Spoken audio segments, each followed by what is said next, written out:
Hello students, कैसे हैं आप सब लोग। आई होप आप लोग अच्छे होंगे। और आज मैं आपको बताने वाला हूँ वो स्ट्रेटजी जो एक स्टूडेंट को टॉपर बनाती है और एक स्ट्रेटजी वो होती है जो आपको एक एवरेज स्टूडेंट बनाती है। लेकिन वीडियो देखने से पहले मैं आपको एक चीज़ क्लियर कर दूँ।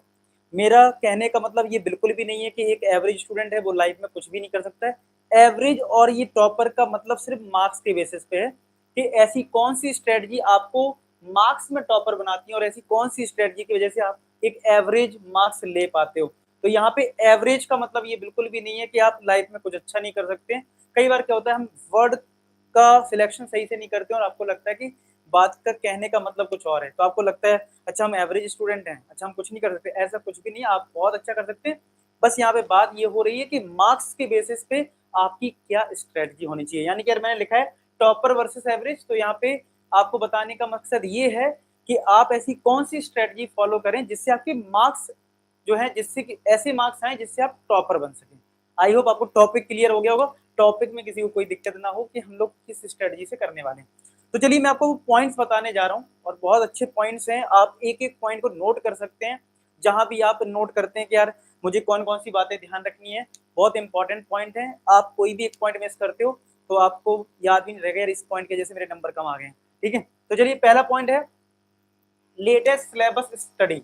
यानी कि हम लोग पढ़ाई करते रहते हैं और हम ये नहीं देखते हैं कि यार हमें सिलेबस हमारा क्या है, हमारे सिलेबस में कौन से टॉपिक ज़्यादा इंपॉर्टेंट हैं, कौन से कम इंपॉर्टेंट है। यानी कि हम इस पे ध्यान नहीं देते हैं। यानी कि अगर हम इसमें पॉइंट्स लिखूँ, अगर इस पॉइंट के अंदर एक तो हम ये मिस कर देते हैं कि कौन से चैप्टर ज़्यादा इंपॉर्टेंट है। जो पढ़ना तो सब कुछ होता है, यानी आपको ये पता नहीं है कि की पॉइंट्स कौन से हैं चैप्टर में। ठीक है, इंपॉर्टेंट क्वेश्चंस कौन से हैं जो ज्यादा पूछे जाते हैं कि उस पर ज्यादा प्रैक्टिस करनी होती है, ये हम कई बार ध्यान नहीं देते हैं। इस वजह से हमारे नंबर कम आ जाते हैं और हम लोग एक्स्ट्रा चीजें बहुत ज्यादा पढ़ लेते हैं। तो इस चीज को ध्यान रखें, जो आपके इंपॉर्टेंट क्वेश्चंस हैं उनको तो आप ज्यादा प्रैक्टिस करें और उसके टाइप्स पे ज्यादा फोकस करें। अच्छा, साथ के साथ इंपॉर्टेंट क्वेश्चंस की बात करें, आपको पता है टेलीग्राम पे मैं एमसीक्यू लेटेस्ट सिलेबस के अकॉर्डिंग डालता जा रहा हूँ।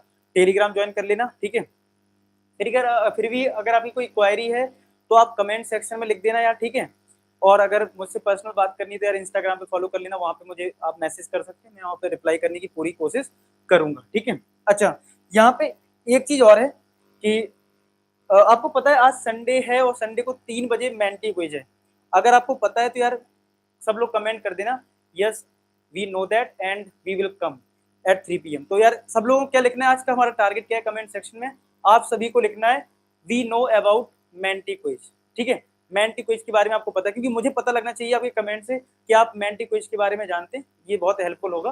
ठीक है, चलिए साथ के साथ मैं आपको एक चीज और दिखा दूं, ये हमारा चैनल है, ठीक है। इस चैनल में आपको कैसे हेल्प मिलेगी मैं आपको दिखा देता हूँ। अगर आप प्लेलिस्ट पे जाओगे तो एक तो आपको क्लास 10 के 1 शॉट वीडियोस मिल जाएंगे, अगर आपको कोई चैप्टर की प्रैक्टिस करनी है 1 शॉट वीडियोस के फॉर्म में। साथ के साथ एमसीक्यू क्वेश्चंस मिल जाएंगे, ठीक है। और यहाँ पे फॉर्मूला 1 शॉट, काफ़ी चीज़ें आप एक बार चेक कर लेना क्या क्या है, काफ़ी बेनिफिट है 10 क्लास के बच्चों को, ठीक है। ये जरूर चेक कर लेना, ठीक है। अब आते हैं टॉपिक पे। तो पहला पॉइंट मैंने आपको बताया, नोट कर लीजिए सभी बच्चे, कि आपको सारी चीज़ें पता होनी चाहिए लेटेस्ट सिलेबस के अकॉर्डिंग। दूसरा टाइम टेबल। कई बार क्या होता है ना, हम पढ़ाई करते हैं लेकिन हम टाइम टेबल फॉलो नहीं करते हैं, ठीक है। टाइम टेबल फॉलो नहीं कर रहे हैं कि मैथ्स को मुझे 2 आवर्स पढ़ना है, 2 घंटे पढ़ना है, 1 घंटे पढ़ना है, कुछ पता ही नहीं है। फिजिक्स कितने घंटे पढ़ना है, केमिस्ट्री कितने घंटे पढ़ना है, ये सब पता ही नहीं है, ठीक है। तो यार अगर आपको टाइम टेबल अगर अभी तक आपने नहीं बनाया तो यार कमेंट सेक्शन बता देना कि टाइम टेबल के ऊपर वीडियो बनाना है क्या, ठीक है। अगर बनाना है तो यार नेक्स्ट वीडियो में ट्राई करूंगा जल्द से जल्द आपको एक टाइम टेबल बना के दे दूँ। तो यार टाइम टेबल एक टॉपर स्टूडेंट को जरूर फॉलो करना चाहिए। उसे पता होना चाहिए यार कितने दिन न्यूमेरिकल पढ़ना है, कितनी देर एमसीक्यू करना है, क्या क्या चीजें करनी है, वो सारी चीजें टाइम टेबल के अकॉर्डिंग पता होनी चाहिए। तीसरा पॉइंट है स्कूल टेस्ट। ये एक ऐसा पॉइंट है कई बार बच्चे इग्नोर कर देते हैं और इसका बाद में उनको रिजल्ट मिलता है, ठीक है। तो ये क्या होता है, हम लोग सोचते हैं चलो यार स्कूल टेस्ट है छोड़ देते हैं, क्या दिक्कत है, बोर्ड एग्जाम होगा उसमें अच्छा कर लेंगे। गलती मत करें, स्कूल टेस्ट आप जरूर दें, क्योंकि ये स्कोर आपको क्या है, अगर आपके यहाँ पे स्कूल में 20 मार्क्स है बोर्ड एग्जाम पे और यहाँ पे अगर आपके 4 नंबर भी कट गए ना, तो आपको पता है 100 में 100 कभी नहीं आएंगे, 96 आएंगे। और आपको पता है कि मैंने आपको टारगेट जो दिया है वो 100/100 का दिया है। तो यार स्कूल टेस्ट एक भी मिस ना करें, जो भी स्कूल में टेस्ट हो वो सारी चीजें ध्यान रखें।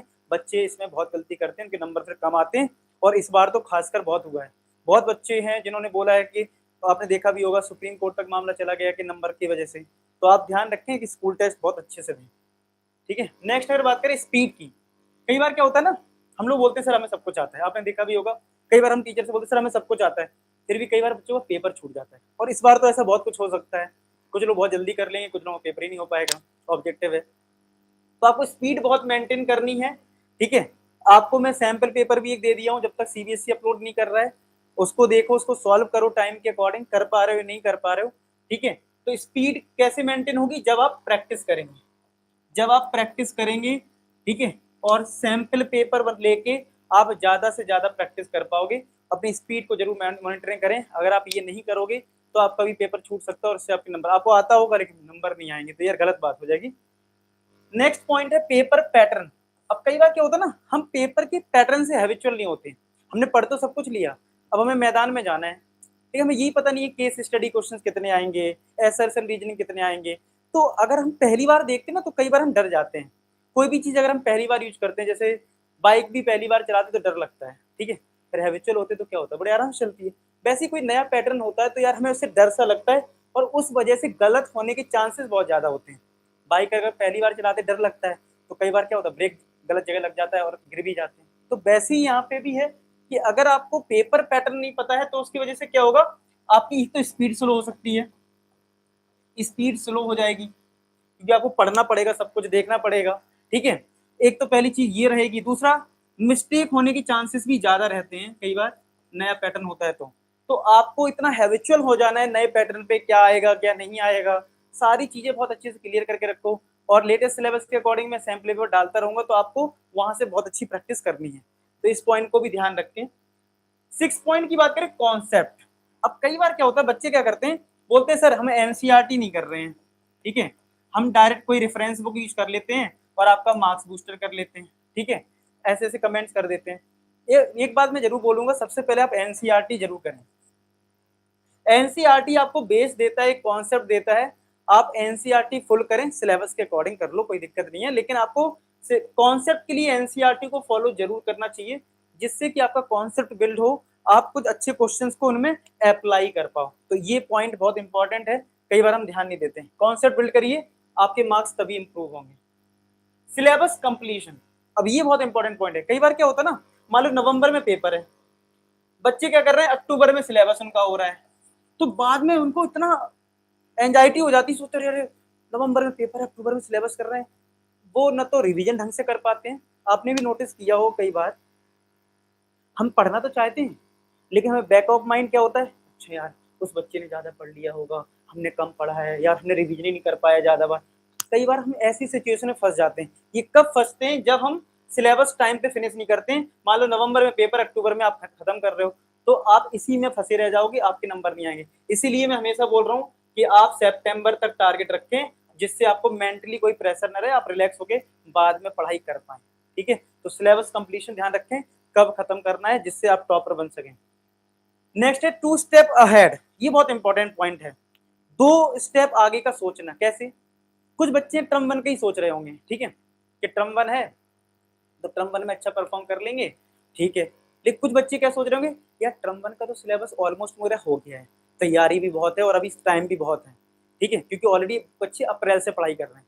तो वो क्या सोचेंगे, यार जो टर्म 2 है ना, टर्म 2 उसके भी यार जो टफ चैप्टर है ना, 1 या 2 चैप्टर निपटा देते हैं पहले से ही, जिससे फायदा ये होगा, टर्म 2 में टाइम कम मिलेगा तो हमारी प्रैक्टिस ज्यादा रहेगी।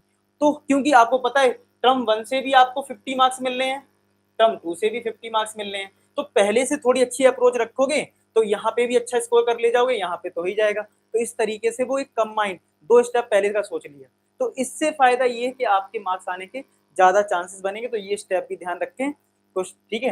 8th स्टेप है, इसको ध्यान से समझें, ठीक है। फिर से मैं एक बार बोल दूं कि यार आप लोग कमेंट ज्यादा मत करना, 1-2 चीजों पर कमेंट करना। एक तो आप लोग कमेंट कर देना कि आपको टाइम टेबल पे वीडियो चाहिए, एक तो ये कमेंट करना है। साथ में आपको मेंटी क्विज के बारे में पता है तो आप लिख देना मेंटी यस, और अगर आपको मेंटी क्विज के बारे में नहीं पता है तो मेंटी नो लिख देना, ठीक है।